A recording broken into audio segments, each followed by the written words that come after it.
इधर हिंडनबर्ग की रिपोर्ट के बाद पैनिक में आम लोग धड़ाधड़ अडानी ग्रुप की कंपनियों के शेयर बेच रहे हैं। एलआईसी और एसबीआई पर भी अडानी की कंपनियों के शेयरों में बड़े इन्वेस्टमेंट के आरोप लगे हैं। लेकिन हिंडनबर्ग और ऐसे दूसरे कई आरोपों के पीछे एक गहरी साजिश है।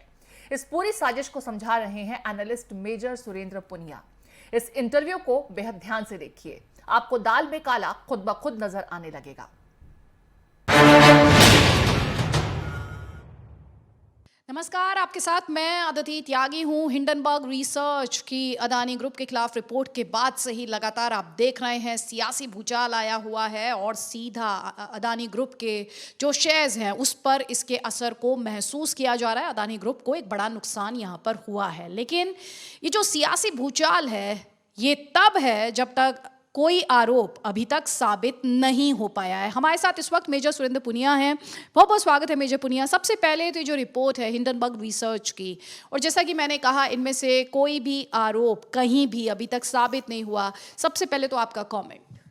अदिति, सबसे पहले सारे दर्शकों को ये पता होना चाहिए कि हिंडनबर्ग रिसर्च सोसाइटी या ऑर्गेनाइजेशन है क्या। ये अमेरिका में एक शॉर्ट सेलिंग फर्म है जिसके अंदर सिर्फ 5 लोग काम कर रहे हैं, सिर्फ और सिर्फ 5 लोग काम कर रहे हैं। और वो जो 5 लोग काम कर रहे हैं उनमें से एक के अलावा किसी बाकी चारों का नाम भी नहीं पता है। इस कंपनी का अगर आप जाके चेक करते हैं तो वेबसाइट पे कोई एड्रेस नहीं है। विकिपीडिया जिस पे इन्होंने इस ऑर्गेनाइजेशन का जो पूरा डिटेल दिया हुआ है उस पर लिखा हुआ है कि ये शॉर्ट सेलिंग करते हैं। अभी आपके माध्यम से मैं लोगों को बताना चाहता हूँ कि शॉर्ट सेलिंग क्या होती है। जब आप शेयर खरीदते हैं और जब आप खरीद के उनको बेचते हैं हायर रेट पे तो आपको मुनाफा होता है। लेकिन शॉर्ट सेल में क्या होता है कि आप बोलते हैं कि शेयर की कीमत गिरेगी, आपने 100 पे शेयर चल रहा है, आपने कहा 90 पे जाएगा और अगर 90 पे चला गया तो आपको 10 रुपये का फायदा हो जाएगा। मतलब उल्टा होता है, खरीदने के बजाय उल्टा होता है। तो ये लोग किसी भी कंपनी के खिलाफ एक ऐसा माहौल तैयार करते हैं और जनता में एक इमोशनल पैनिक क्रिएट होता है और उसके जब शेयर गिरने लगते हैं तो जिन कंपनीज को ये एडवाइज करते हैं, जो हेज फंड, जो इंस्टीट्यूशनल फाइनेंशियल फंड्स हैं, वो उन कंपनियों के शेयर खरीदने लग जाते हैं। तो इस कंपनी ने जो ये रिपोर्ट निकाली है अडानी ग्रुप के बारे में, और जिसमें आप देख रहे हैं कि पूरे देश में इतने सारे इनके जो शेयर हैं नीचे गिरे हैं। बेचा किसने? आम इन्वेस्टर ने, जो कॉमन इन्वेस्टर है, रिटेल इन्वेस्टर, उन्होंने बेचना शुरू किया पैनिक में।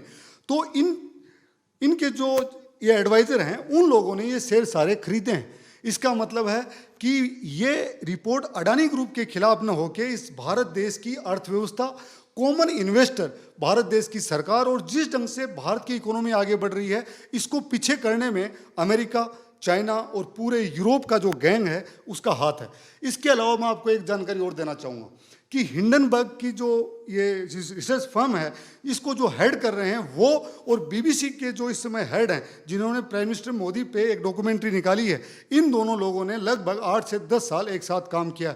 इसको आप एक संयोग नहीं कह सकते कि कुछ दिनों पहले एक डॉक्यूमेंट्री निकलती है प्राइम मिनिस्टर की इमेज को टारगेट करने के लिए और उसके बाद में देश के सबसे बड़े जो उद्योगपति हैं और देश के क्या अभी तो इस दुनिया में शायद तीसरे नंबर पे चल रहे थे, उनको गिराने के लिए, उनके शेयर्स को गिराने के लिए, आम उपभोक्ता में पैनिक फैलाने के लिए ये एक साजिश भर है मेरे हिसाब से।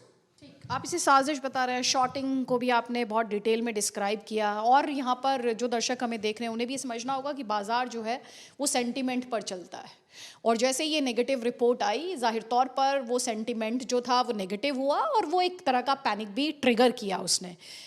एक तरफ आप कह रहे हैं कि ये साजिश है भारत के खिलाफ, दूसरी तरफ पॉलिटिकल पार्टीज़ हैं इस देश के भीतर ही जो इस मामले को लगातार पार्लियामेंट में भी उठा रही हैं और कांग्रेस पार्टी तो 6 तारीख को अडानी ग्रुप के खिलाफ प्रोटेस्ट की बात कर रही है। उस पर आप क्या कहेंगे? अदिति जी, आपने जो सवाल पूछा कि कांग्रेस पार्टी ने सवाल पूछा और 6 तारीख को अडानी ग्रुप के खिलाफ या सरकार के खिलाफ एक बड़ा प्रदर्शन करने जा रहे हैं।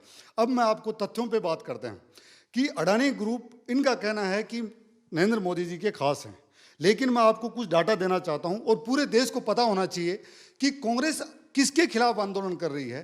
कि अभी अगर आप चेक करेंगे तो राजस्थान में अक्टूबर 2022 यानी ठीक 4 महीने पहले राजस्थान के सीएम हैं, वो कांग्रेस के सीएम हैं, उन्होंने अडानी ग्रुप के साथ 60,000 करोड़ का एक इन्वेस्टमेंट का समझौता किया है। ये राजस्थान में कांग्रेस की सरकार है।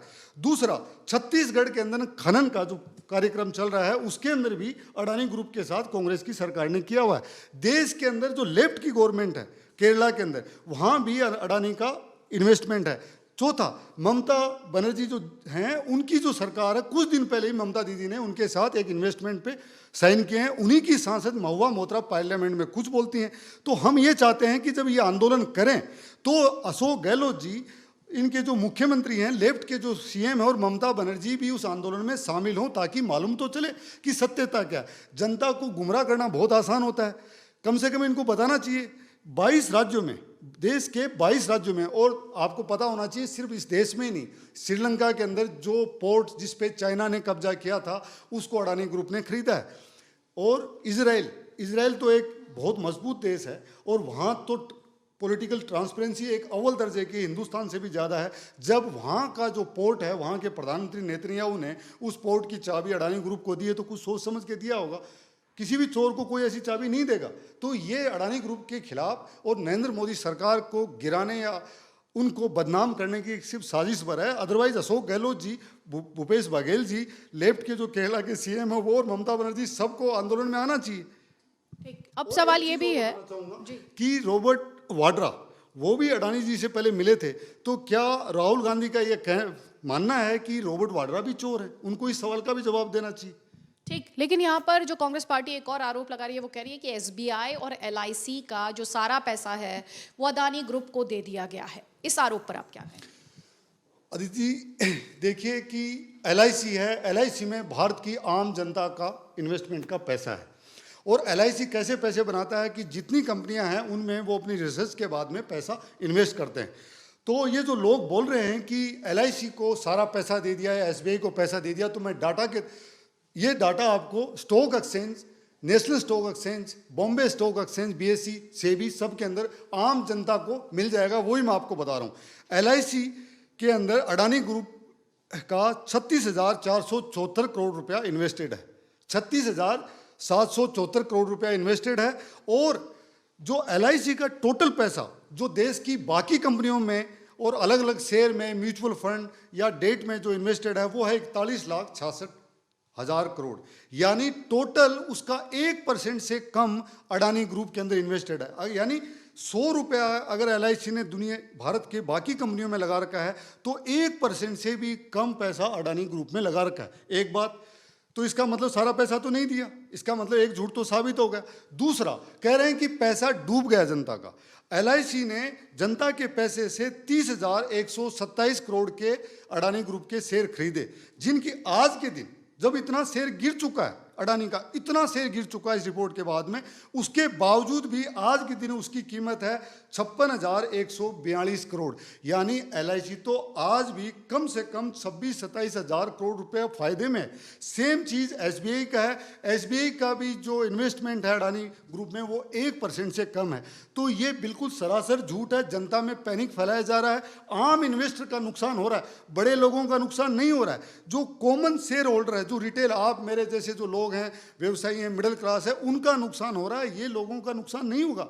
ये एक पॉलिटिकल एक साजिश, एक फॉरेन की साजिश, अर्थव्यवस्था को नीचे दिखाने के लिए मेरे हिसाब से सिर्फ। अच्छा, हिंडनबर्ग रिसर्च ये कह रहा है, गौतम अडानी की कंपनी द्वारा जो उन्हें जवाब दिया गया, उन्होंने कहा हमने जो सवाल पूछे उनमें से ज़्यादातर सवालों के जवाब अडानी ग्रुप द्वारा दिया नहीं गया।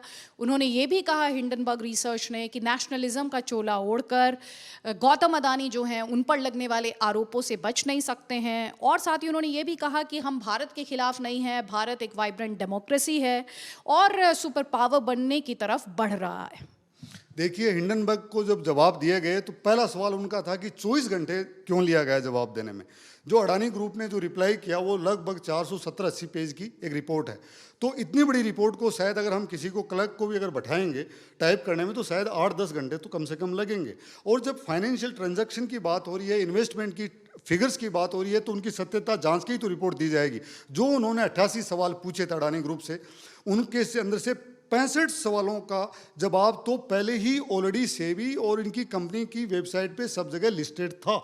बाकी जवाब भी सारे के सारे दिए गए। जो ही जवाब दिया गया तो उन्होंने दूसरा, क्योंकि आम जनता ने कुछ ने, जैसे मैंने कहा कि भारत के खिलाफ साजिश है, मैं ये नहीं कह रहा हूँ कि अडानी के खिलाफ ही सिर्फ साजिश है, देश के कॉमन इन्वेस्टर के खिलाफ साजिश है। इंडिया का मार्केट इस समय दुनिया में अकेला मार्केट है दुनिया में जो स्टॉक मार्केट ऊपर जा रहा है। यूएस का नीचे है, यूरोप का नीचे है, चाइना का नीचे है, पूरी दुनिया में।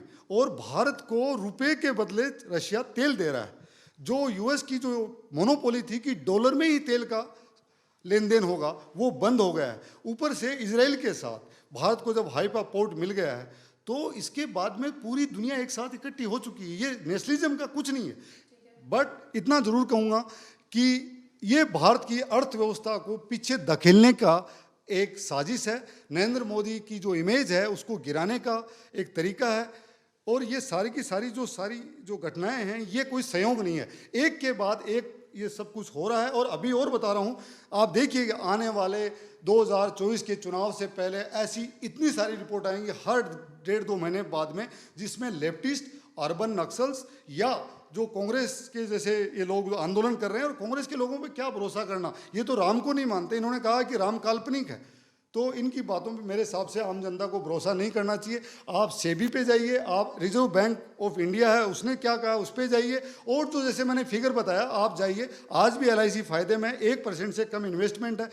SBI फायदे में है, SBI का भी 1% से कम इन्वेस्टमेंट अडानी ग्रुप की कंपनियों में है। Thank you so much Major Puniya इस पूरे डिस्कशन के लिए। और हम यही कहेंगे कि आप तक ये खबर अलग अलग सोर्सेज के माध्यम से पहुंच रही है, लेकिन हम आपसे ये कहना चाहते हैं कि हर खबर की बारीकी को समझिए, बारीक पहलुओं को समझिए, और जो उससे जुड़े हुए तथ्य हैं उन पर ध्यान दीजिए, विचारों पर नहीं।